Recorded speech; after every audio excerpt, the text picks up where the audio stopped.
நம்ம எல்லாருக்குமே ஒரு எண்ணம் இருக்குங்க.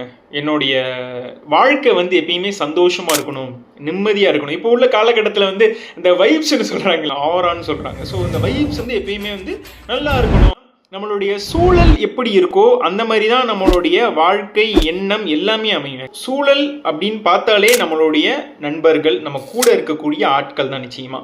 நம்ம உதாரணத்துக்கு வந்து நம்ம வந்து பாசிட்டிவ் பீப்புளோட இருக்கும்போது அவங்க உங்களுடைய வாழ்க்கையில் ஏதாவது பிரச்சனைகள் ப்ராப்ளம்ஸ் இருந்துச்சுன்னா அதுக்கு சொல்யூஷனை தேடி கொடுப்பாங்க. ஆனால் நெகட்டிவான பீப்புள் வந்து நம்ம என்னதான் சொல்யூஷனை கிரியேட் பண்ணாலும் அந்த சொல்யூஷனுக்குள்ள ஒரு ப்ராப்ளமை கொண்டு வந்து திணிப்பாங்க. ஸோ நிம்மதியாகவே இருக்க மாட்டாங்க. வாட் எவர் நீ பாசிட்டிவாக திங்க் பண்ணு, பாசிட்டிவான எண்ணங்கள் உனக்குள்ளே வந்துச்சுன்னா வாழ்க்கை பாசிட்டிவாக முடியும். ஸோ முடிஞ்சளவு உங்களுடைய சூழலை பாசிட்டிவாக வச்சுக்கோங்க. உங்கள் வாழ்க்கை இந்த வைப்ஸ் எல்லாமே நல்ல பாசிட்டிவாக அமையும், நல்லபடியாக அமையும். ஸோ சூழல் ரொம்ப ரொம்ப முக்கியம் குமார். எல்லா புகழும் இறைவன் ஒருவனுக்கு மட்டுமே.